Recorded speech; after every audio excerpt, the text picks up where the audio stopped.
Allahu Akbar, Allahu Akbar. Assalamualaikum warahmatullahi wabarakatuh. Alhamdulillah, kita memuji Tuhan kita Allah Subhanahu wa Ta'ala, Zat yang maha hidup, berdiri sendiri, Zat yang maha kuat, maha melihat, maha mendengar, maha mengerjakan apa yang Dia inginkan. Dia telah yang menciptakan, Dialah yang telah menciptakan semua yang di langit, di bumi dan di kedalaman lautan, baik kelihatan atau tidak kelihatan oleh mata manusia. Tidak ada sekutu, tidak ada partner dengannya. Dia maha bijaksana, maha adil, dan Dia telah menggantungkan segala nikmat yang Dia berikan kepada kita dengan kalimat Alhamdulillah. Maka sering-seringlah saudaraku mengucapkan kalimat yang mulia ini. Juga yang kedua, kita panjatkan salawat dan taslim kepada Nabi besar Muhammad sallallahu alaihi wasallam, satu-satunya guru, kiai, suri tauladan, kekasih abadi yang selalu kita cintai, karena dengan perantara mengikuti beliaulah kita akan dicintai oleh Allah dan juga kita akan masuk ke dalam surganya. Juga dari sisi lain Allah dan malaikatnya telah memberikan salam kepada beliau, maka sangat wajar sebagai pengikut yang setia kita selalu memberikan salawat dan taslim kepada Nabi sallallahu alaihi wasallam. Melanjutkan bahasan dosa besar, dan malam ini dosa besar kedua, membunuh. Kira-kira kalau kita sebutkan kata-kata membunuh, apa yang terlintas di benak Anda semua? Saya coba tebak. Misal seseorang berpikir mengambil pisau menusuk seseorang. Itu betul. Seseorang memegang pistol menembakkan ke arah orang lain, kemudian orang itu mati. Itu juga betul. Dan itu yang umum orang tahu. Tapi banyak sekali metode membunuh yang orang tidak tahu kalau dia sedang terlibat di dalamnya. Dan ini yang akan banyak kita sentuh. Seperti contoh, teman-teman di sini suami, Anda punya tanggung jawab untuk menjaga keselamatan diri Anda dan keselamatan keluarga di rumah, istri dan anak. Itu kewajiban. Memberikan mereka tempat yang aman, memberikan mereka nafkah yang halal, mendidik mereka dan melindungi mereka. Bahkan dalam agama, kalau kita meninggal dalam kondisi melindungi istri dan anak, mati syahid kalau sampai kita terbunuh. Jadi menjaga mereka itu sama dengan menjaga pasukan muslimin, bukan main-main. Terbunuh bila membela istri dan anak, mati syahid, membela kehormatan. Kalau misal listrik di rumah atau ada colokan listrik yang terbuka, keluar kabelnya dan jelas kalau kesentuh bisa kesetrum. Lalu istri berkata kepada Anda, ini bang, ini kak, ini listriknya terbuka, bisa berbahaya buat saya sama anak-anak. Lalu Anda agak remeh, ya udah nanti deh. Berjalan sehari, 2 hari dengan kesibukan kita lupa. Seminggu kemudian kita dengar istri kita kesetrum meninggal dunia. Siapa yang tanggung dosanya? Hah? Suami. Itu membunuh. Yang banyak orang tidak sadar tuh. Padahal dia sedang membunuh dengan cara seperti itu. Karena itu tanggung jawab dia. Si orang istri bisa membunuh suaminya, tapi dia nggak niat sebenarnya, tapi membunuh. Makanan yang sudah rusak di rumah, sudah jelas berbahaya, tapi nggak apa-apa deh dipanasin, coba aja, daripada dibuang sayang. Dihidangkan kepada suaminya, suaminya makan keracunan mati. Siapa yang dosa? Membunuh nggak itu? Membunuh, dia tahu itu berbahaya. Si suami tadi tahu listrik ini kalau kesetrum istri anaknya mati, dia tahu. Tapi karena dianggap itu bukan seperti menusuk pisau, bukan dengan menembakkan pistol, berarti nggak mati, gitu kan? Nah ini berbahayanya nih. Seorang istri membiarkan lagi ngepel di rumah ada air tergenang, terima telepon temannya, dia nggak selesaikan, lantai lagi basah semua, suaminya lewat kepleset, jatuh, kebentur, mati. Siapa yang bunuh tuh? Istrinya yang bunuh tuh. Dia tahu orang kalau kepleset sama air sebenarnya berbahaya, tapi kenapa dia nggak selesaikan tugasnya? Lihat bahayanya ya. Jadi membunuh itu bisa masuk ke dalam banyak bab, banyak metode, bahkan kadang-kadang hal-hal yang kita tidak sangka gitu. Kita memberikan atau kita menjadi penyebab seseorang sampai terjerumus pada kematian, itu sama dengan membunuh. Hati-hati, makanan rusak jangan dikasih ke orang lain. nggak boleh. Buang, udah rusak. Jangan karena sudah rusak, udah kasih aja orang yang lewat di jalan, dia makan, dia mati. Siapa penyebabnya? Yang memberi. Membunuh itu namanya. Anda yang jadi dokter, sembarangan kasih resep, yang penting pasien bayar. Kemudian orang itu pulang keracunan, mati. Siapa yang bunuh dia? Memang ajalnya ya, tapi kita bicara sekarang, kalau bicara masalah membunuh orang lain atau nanti ada bahasan sendiri juga, ada dosa besar sendiri, bunuh diri, itu bicara masalah proses. Sama dengan syahid, mati syahid di medan perang. Kita bicara tentang proses matinya. Ajal pasti datang, tapi proses mati sedang dibahas, gitu kan? Ada proses mati yang maksimal, mati syahid. Ada proses mati yang berbahaya, yang bisa membawa pada dosa, kayak membunuh. Juga ada bunuh diri. Nanti ada bahasan kita sendiri bunuh diri itu. Dokter kasih antum dosis, nih ya, minum. Tidak boleh lebih. Berbahaya, bisa jadi racun. Nggak apa-apa, minum aja. Tadi dosis cuma minum 2 butir, enggak, ini minum 5 butir, biar saya bisa tidur lelap. Nggak bangun lagi, mati. Bunuh diri bukan? Bunuh diri itu, dosa bunuh diri. Jadi bunuh diri itu bukan cuma sekedar minum racun. Banyak penyebabnya. Orang tahu dia ngantuk, dia ini bisa tabrakan, tapi maksa, tabrakan mati, bunuh diri itu bahaya sekali, gitu kan? Jadi sudah mati, memang ajal datang, tapi prosesnya masuk dalam hukum syar'i, dia membunuh diri, bahaya sekali. Semua yang bisa membahayakan diri kita dan membahayakan orang lain, sehingga akhirnya mendatangkan penyebab, jadi penyebab matinya seseorang atau matinya diri kita, berarti dosa membunuh atau bunuh diri. Apapun itu, tentu ini masuk ke dalam semua lini kehidupan. Saya tidak terlintas sekarang, saya harus rincikan bagaimana, tapi ini contoh-contohnya. Membunuh ini saudaraku diharamkan dalam Islam, tidak boleh sama sekali. Tidak boleh sama sekali, haram. Kecuali dalam hal-hal yang Allah halalkan, dan itu hanya terbuka dalam 3 pintu saja.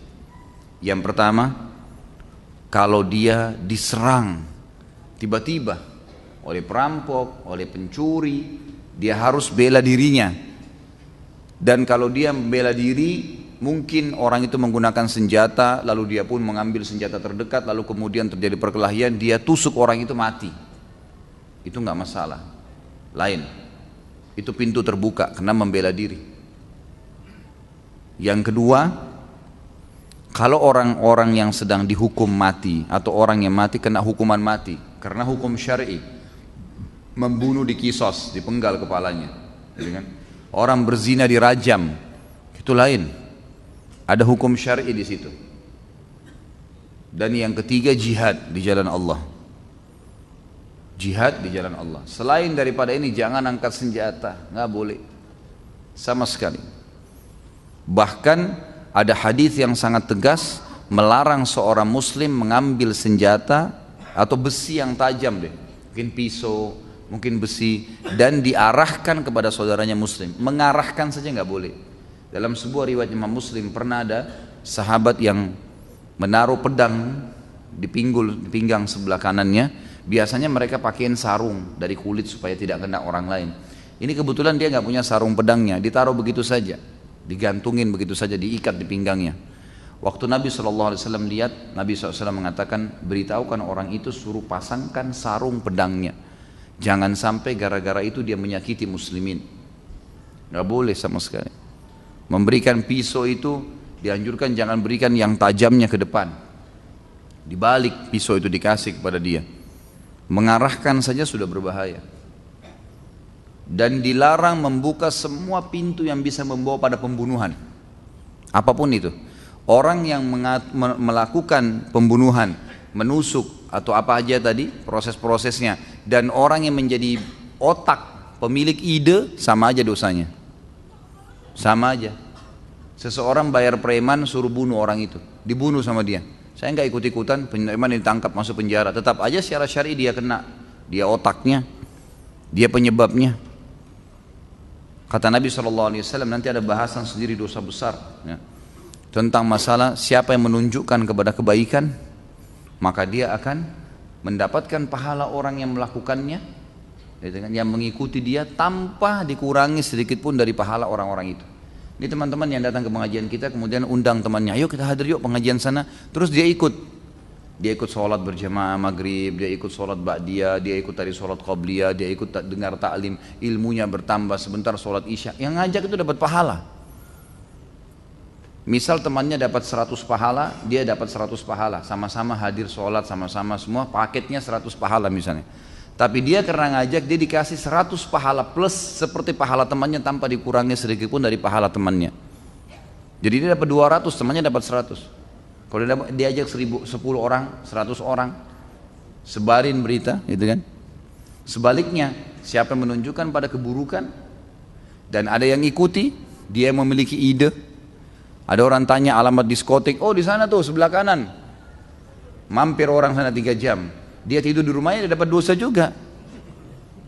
Di mana diskotik? Maaf, tanya yang lain, jangan tanya saya. Kalau tanya masjid, saya tunjukin di sana masjid. Nah. Jangan ikut-ikutan, nggak boleh. Siapa yang nunjukin pada keburukan dan ada yang melakukannya, maka dia akan dapat dosa tanpa dikurangi sedikit pun dari dosa mereka. Itu bahayanya. Lain kalau kita nggak tahu, misal ada orang bertanya, kita pikir dia mau silaturahim dengan keluarganya, ternyata dia pembunuh. Tanya alamat, oh setahu saya papa ini di sana. Ketahuan besok pagi bapak itu dibunuh. Kita tidak niat apa-apa, itu lain. Tapi kalau kita sudah tahu ini penjahat, gayanya kayaknya orang jahat nih, jangan tunjukin. Maaf, tanya orang lain, jangan tanya saya. Gak usah tunjukin keburukan, karena ini berbahaya. Ada rentetan-rentetan hukum di situ. Membunuh, baik langsung melakukannya atau menjadi penyebab atau ide, apapun keterlibatannya, sama dosanya. Dosa yang paling berat dalam membunuh adalah membunuh seorang mukmin. Orang yang beriman yang dibunuh, ini berbahaya sekali. Luar biasa, ini paling berat dosa membunuh di sisi Allah Subhanahu wa taala.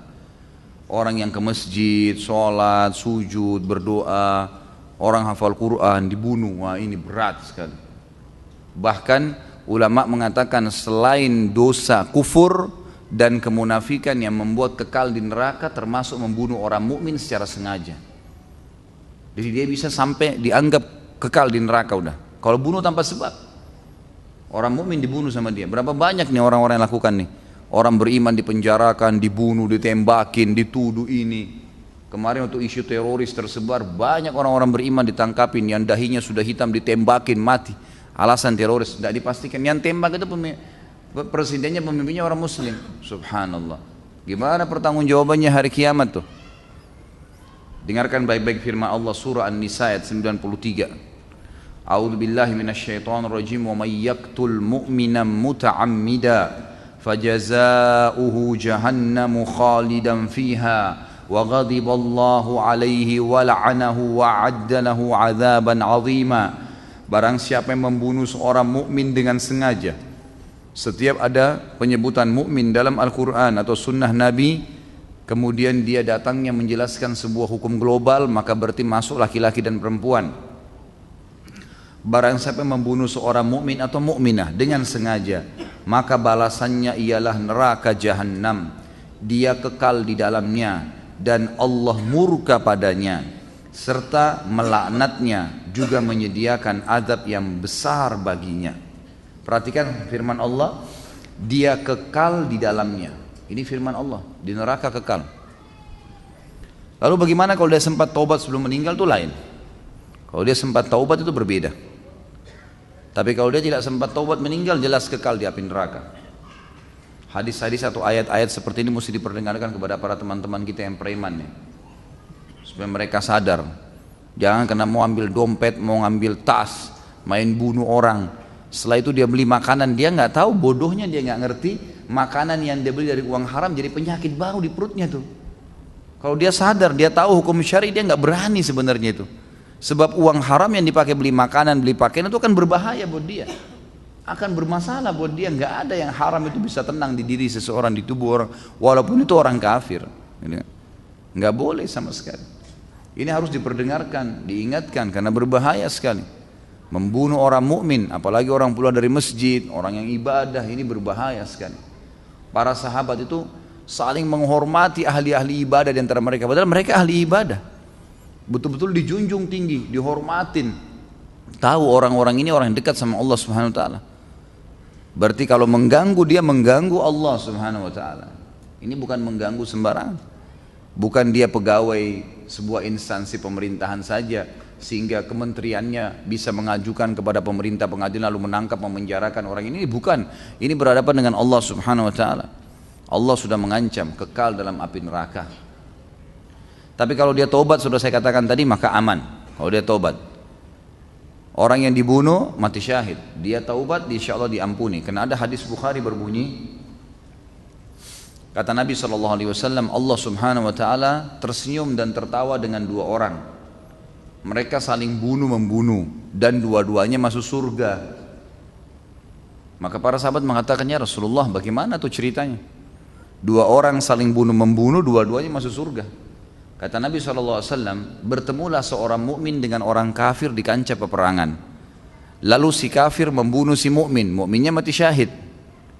Berjalan waktu, si kafir dapat hidayah masuk Islam. Kemudian dia pun ikut berperang, dia juga dibunuh oleh orang kafir yang lain. Maka si kafir yang sudah beriman tadi mati syahid, dan orang yang dibunuh awal mukmin mati syahid, dua-duanya masuk surga. Allah tersenyum dengan orang yang seperti ini. Ulama menarik hadis ini termasuk juga dengan orang yang pernah membunuh seorang mukmin, sempat taubat sebelum meninggal. Maka Allah Subhanahu wa taala memasukkan dua-duanya ke dalam surga. Tentu tidak ada kezaliman, karena orang yang dibunuh tadi sudah dapat mati syahid, dapat pahala. Orang yang dibunuh tuh, yang mati syahid, dia sebenarnya pada saat mati, begitu datang malaikat mencabut ruhnya, dia tersenyum. Ada sahabat, tapi saya tidak terlintas namanya. Beliau diutus oleh Nabi SAW datang ke satu kerajaan, ya, orang kafir gitu, untuk mendakwahi mereka. Begitu tiba di sana, dari jauh oleh rajanya dilemparin tombak, kena perutnya sahabat itu. Begitu tembak, kena tombak, senyum, dan dia mengatakan, fuztu bi rabb wa rabbi, saya menang dengan ama Tuhanku. Orang kafir itu mengatakan, saya heran, ada orang saya bunuh, pertama kali saya bunuh orang, baru dia bilang dia menang. Hanya orang beriman yang tahu tuh. Karena dengan perantara si kafirin dia ditusuk mati syahid, masuk surga. Semua fasilitas syahid didapatkan sama dia. Jadi tidak ada kezaliman dari orang pun. Kalau sudah taubat, maka insya Allah dia akan aman yang sendirinya. Kemudian yang kedua adalah membunuh jiwa secara umum. Orang muslim, ya, secara umum, membunuh orang muslim secara umum itu dosa sendiri juga, tanpa sebab. Nah, ingat kata Nabi SAW, kalau antum diajak bertengkar oleh seseorang, tinggalkan aja. Bukan karena kita pengecut, bukan orang muslim lawan kita, tidak usah. Jadi kalau ada orang ajak bertengkar, ya sudahlah. Ada hak kita mau diambil, kemudian kita nggak bisa ngambil, ya sudahlah. Bukan pengecut. Karena berbahaya. Ada hadis riwayat Imam Bukhari, kata Nabi SAW, kalau dua orang muslim saling mengangkat senjata, pedang, maka yang dibunuh dan yang membunuh dua-dua di neraka. Para sahabat mengatakan, ya Rasulullah, yang dibunuh masuk, yang dibunuh, ya, yang membunuh wajar masuk neraka. Tapi yang dibunuh, kenapa harus masuk neraka? Kata Nabi SAW, karena dia kalau tidak dibunuh, dia pasti bunuh saudaranya. Kebetulan saja dia yang dibunuh duluan. Jadi kalau sudah sengaja mau berantem, tunjukin kemahiran, itu bukan sama orang muslim, bukan juga sama orang kafir sembarangan, tapi di kancah peperangan. Itu ke Palestina sana lawan Yahudi, bukan di sini unjuk gigi gitu. Di sini mau nunjukin keberaniannya. Waktu terjadi Poso sama Ambon dulu ribut Islam sama Kristen, yang preman-preman pasar lari semua tuh. Yang tinggal remaja masjid, yang selama ini kalau ke masjid pakai kopiah dihina-hina, tinggal lawan musuh. Mana tuh preman-preman yang berani semua? Cuma berani di depannya orang-orang muslim. Coba hadapin tuh orang-orang kafir, mati syahid tuh masuk surga, gitu kan? Mestinya begitu. Allah Subhanahu wa taala menyebutkan tentang tidak bolehnya membunuh orang muslim secara umum dalam surah Furqan ayat 68 sampai 70. A'udzu billahi minasyaitonir rajim, walladzina la yad'una ma'allahi ilahan akhar wa la yaqtuluna an-nafsa allati harramallahu illa bil haqqi wa la yaznun wa man yaf'al dhalika yalqa athama yudha'af lahu al-'adzabu yawmal qiyamati wa yakhlud fihi muhana. Al-ayah. Dan orang-orang yang tidak menyembah Tuhan yang lain beserta Allah, nggak ada menyekutukan Allah, tidak mempartisipasikan Allah dengan makhluknya, sembelihannya, doanya, sujudnya, semua murni kepada Allah, nggak ke kuburan, nggak ke pohon. Orang-orang yang tidak menyekutukan Allah dan tidak membunuh jiwa yang Allah haramkan kecuali dengan alasan hak. Dia pemerintah, tadi saya sudah sebutkan 3, membela dirinya, atau pemerintah setempat menangkap orang yang melanggar dan dihukum dengan hukum Allah, atau dalam jihad. Itu alasannya hak. Dan juga tidak berzina, tidak menyekutukan Allah, tidak syirik, tidak membunuh dan tidak berzina. Barang siapa yang melakukan itu niscaya, jadi ini orang-orang yang Allah puji ya, akan masuk ke surga. Barang siapa yang melakukan salah satu dari 3 tadi perbuatan itu, maka niscaya dia akan mendapatkan pembalasan dosanya, azab, siksaan untuknya yang akan dilipat gandakan pada hari kiamat, dan dia akan kekal dalam azab itu dalam keadaan terhina, Saksi bahasan kita membunuh jiwa muslim. Kemudian dalam ayat lain juga Allah Subhanahu wa taala, tentu ada lanjutan ayat tadi Al-Furqan, ini masih ada lanjutannya, ayat 70-nya itu dikatakan oleh Allah, illa man taba wa amana wa amila amalan salihan fa ulaika yubaddilullahu sayyi'atihim hasanat wa kana Allahu ghafurur rahima. Tadi saya bilang kalau ada orang membunuh kemudian dia sempat taubat sebelum meninggal, atau ada orang berzina sempat taubat sebelum meninggal, maka masuk dalam ayat ke-70-nya. Kecuali orang-orang yang taubat nasuha, benar-benar meninggalkan dosa itu, merasa menyesal, tidak akan pernah mengulanginya lagi, kecuali orang yang taubat dan beriman, kemudian diikuti dengan mengerjakan kebajikan-kebajikan, maka kejahatan mereka diganti oleh Allah dengan kebaikan. Allah Maha Pengampun lagi Maha Penyayang. Termasuk dalam firman Allah surah Al-Maidah ayat 32, di mana Allah SWT berfirman, a'udzubillahi minasyaitonirrajim, man qatala nafsan bighairi nafsin aw fasadin fil ardi faka'annama qatala an-nasa jami'a. Barang siapa yang membunuh seorang manusia tanpa alasan yang benar, bukan karena orang itu membunuh orang lain, atau bukan karena membuat kerusakan di muka bumi, maka seakan-akan dosanya dia telah membunuh seluruh manusia. Kemudian selanjutnya datang juga membunuh anak. Ini dosa yang datang setelahnya. Membunuh anak, maka ini termasuk dosa yang besar, datang setelah membunuh umumnya kaum muslimin. Allah berfirman dalam surah At-Takwir ayat 8 dan ayat 9, a'udzubillahi minasyaitonirrajim, wa idzal mau'udatu su'ilat bi ayyi dzambin qutilat. Apabila bayi-bayi yang dikubur di hidup-hidup itu ditanya karena dosa apa mereka dibunuh. Lalu Nabi SAW terangkan ayat ini dalam sabdanya, diriwayatkan Imam Bukhari dalam kitab Tafsir, bab fala taj'alu lillahi andadan wa antum ta'lamun, nomor hadisnya 4477. Imam Muslim dalam Kitabul Iman, Imam Tirmidzi dalam Kitabut Tafsir, An-Nasa'i dalam Kitabut Tahrimud Dam, dan Abu Daud dalam Kitabut Talaq, serta Imam Ahmad juga meriwayatkannya. Kata Nabi SAW waktu ditanya ayyu dzambin a'zamu indallah, qala an taj'ala lillahi niddan wa huwa khalaqak, qala thumma ay, qala an taqtula waladaka khasyata an yat'ama ma'ak, qala thumma ay, qala an tuzani halilata jarik. Dosa apakah yang paling berat di sisi Allah? Berat di sisi Allah maksudnya Allah tidak suka dengan pelakunya, dan untuk memaafkannya pun itu butuh proses, tidak langsung spontanitas. Beliau menjawab, Nabi SAW menjawab, engkau menjadikan sekutu bagi Allah.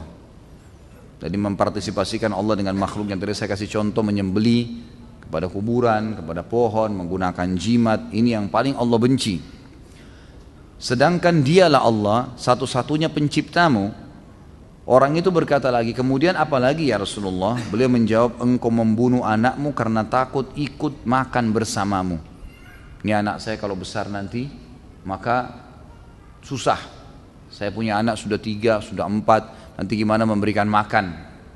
Ingat firman Allah Subhanahu wa taala dalam ayat yang lain, a'udzubillahi minasyaitonirrajim, wala taqtulu awladakum khasyata imlakin nahnu narzuqukum wa iyyahum.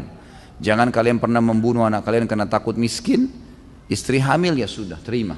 Lahir anak, terima, didik semaksimal mungkin, jadikan aset amal jariah. Kata Allah, jangan bunuh anak kalian karena takut miskin, karena kamilah yang akan memberikan rezeki kepada kalian dan kepada mereka. Jadi kita tidak boleh sama sekali melakukannya. Termasuk di sini haram aborsi. Nggak boleh. Anak zina aja nggak boleh digugurin. Kalau sudah 4 bulan sudah beruh nggak boleh sama sekali. Sebelum 4 bulan masih khilaf di antara ulama. Kalau dilihat keadaan ibunya berbahaya, kalau dia hamil mungkin bisa membahayakan jiwanya atau anak itu cacat, maka dibolehkan. Tapi kalau sudah di atas 4 bulan tidak boleh, haram. Berarti sama dengan membunuh anak. Terima apa adanya. Maka di sini yang dikatakan yang ketiga, thumma ai, lalu apa lagi ya Rasulullah? Kata Nabi SAW, engkau berzina dengan pasangan tetanggamu. Nanti kita bahas di dosa besar yang selanjutnya ada dosa zina. Dan dosa zina ada tingkatan-tingkatannya. Tingkat pertama, zina dengan apa gitu kan? Itu dengan mahram, dosanya paling berat. Dengan anak, dengan saudari, dengan ibu, dengan tante, itu dosa zina paling berat. Nanti ada dosa zina dengan istri tetangga, dosa zina dengan suami atau istri tetangga, zina dengan pasangan istri-istri para mujahidin, dan seterusnya. Nanti baru sampai zina yang paling ringan adalah zinanya seseorang dengan pelacur atau apa, itu tetap zina, dosa besar. Tapi dosa ada zina yang berat sekali. Salah satunya adalah berzina dengan pasangan tetangga. Ini ada sendiri kedudukannya di sisi Allah Subhanahu wa ta'ala.